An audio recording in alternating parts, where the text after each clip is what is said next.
বাইহাটা চাৰিআলিত জনসম্পৰ্ক অভিযানেৰে শক্তি প্ৰদৰ্শন কমলপুৰ সমষ্টিত প্ৰাৰ্থিত্ব প্ৰয়াসীৰ যুৱ নেতা অংকুৰ দাসৰ। বিধানসভা নিৰ্বাচনত কমলপুৰ সমষ্টিৰ পৰা প্ৰতিদ্বন্দ্বিতা আগবঢ়াব অংকুৰ দাসে। 2026 বিধানসভা নিৰ্বাচনত বেলেটত মোৰ নামটো থাকিব, বেলেটৰ কাষত থকা প্ৰতীকটো ভাৰতীয় জনতা পাৰ্টীয়ে নিৰ্ধাৰণ কৰি দিব। পদুম ফুলত তেওঁলোকে বিচাৰে নে নিবিচাৰে তেওঁলোকৰ কথা, অংকুৰ দাসৰ বক্তব্যত প্ৰকাশ।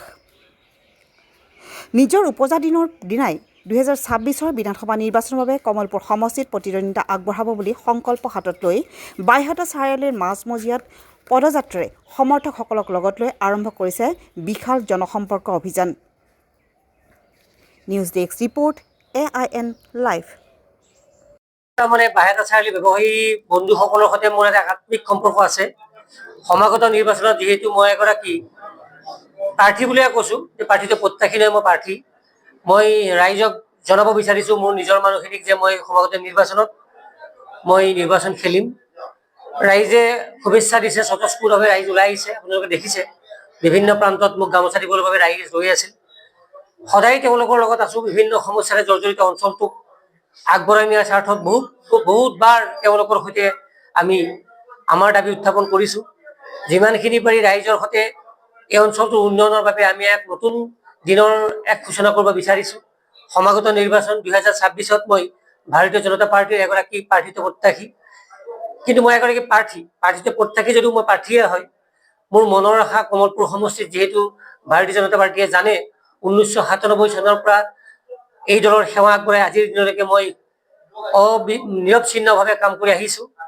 ৰাইজে বিচাৰিছে এক পৰিৱৰ্তন, যি পৰিৱৰ্তনে লক্ষাধিক ভোটত আমাক বিজয়ী সাব্যস্ত কৰিব বুলি ৰাইজে আমাক কথা দিছে।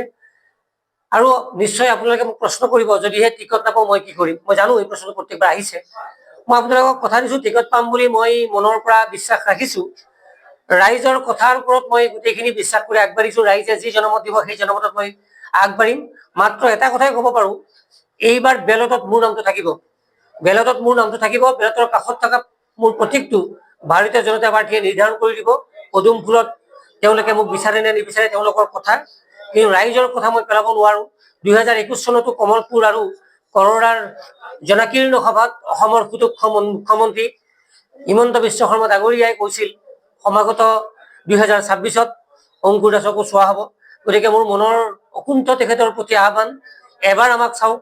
যদি আমিও ফেইলাৰ হওঁ, 2031 চনত আমি টিকট নিবিচাৰোঁ।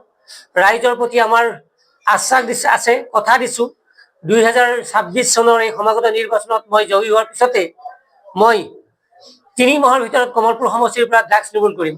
বহুতে ভাবিছে বৰ ডাঙৰ কথা কৈছোঁ। আচলতে ইয়াত জন্ম লাভ কৰা মানুহ, জীৱনৰ 48টা বছৰ ইয়াতে কটালোঁ। প্ৰত্যেকটো অঞ্চলৰ অভাৱ অনাটন জানো, ৰাইজৰ সমস্যা জানো, ড্ৰাগছ ক'ত বিক্ৰী হয়, ড্ৰাগছৰ উৎস ক'ত, সেইবিলাকো জানো। গতিকে এক পৰিকল্পনা যুগুত কৰিছোঁ, যি পৰিকল্পনাই কমলপুৰ সমষ্টিবাসীক ড্ৰাগছৰ পৰা মুক্ত কৰিব পাৰিব। এয়া আমাৰ মনৰ বিশ্বাস। আৰু আমি এনেকৈ মানুহ হ'ম, যিগৰাকী মানুহে উৎসৱত প্ৰতিনিধি নপঠাই নিজে যাব। আৰু কমলপুৰ সমষ্টিৰ বিধায়ক হ'লে বাইহাটা চাৰিআলিৰ সৰু ঘৰটোতে মই থাকিম, কথা দিছোঁ। মাত্ৰ বিধানসভা বহা কেইদিন মই গুৱাহাটীত থাকিম। ৰাইজৰ প্ৰতি এয়া প্ৰতিশ্ৰুতি। ৰাইজে কামত দেখিবলৈ পাব এগৰাকী তেওঁলোকৰ নীৰৱ সাধক হিচাপত ইমানেৰে কৰি অহা সাধনাক তেওঁলোকে এইবাৰ সঁচাকে মৰম দিব। আৰু কমলপুৰ সমষ্টিক আগবঢ়াই নিয়াৰ বাবে তেওঁলোকৰ যি পৰিকল্পনা, সেই পৰিকল্পনাক আমি সাকাৰ ৰূপত প্ৰতিষ্ঠা কৰিম।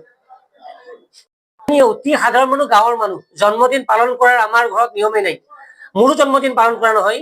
আজি মই গম নোপোৱাকে মোৰ লগত থকা মোৰ বন্ধু বান্ধৱসকলে, যিসকলে মোক বহুত ভাল পায়, এটা অংকুৰ দাস ফেন ক্লাব নাম দি তেওঁলোকে এটা ক্লাব গঠন কৰিছে। তেওঁলোকে মোক চমকিত কৰি এটা কেক লৈ আহিলে।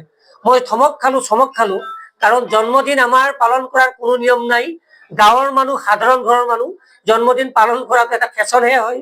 মই সেই জন্মদিন বিচাৰিম, কমলপুৰ সমষ্টিবাসীৰ জন্মদিন, যি জন্মদিনত মই বিধায়ক হৈ তেওঁলোকক উপহাৰ দিব পাৰিম, যি উপহাৰে কমলপুৰ সমষ্টিবাসীক দুখোজ আগবঢ়াই লৈ যাব।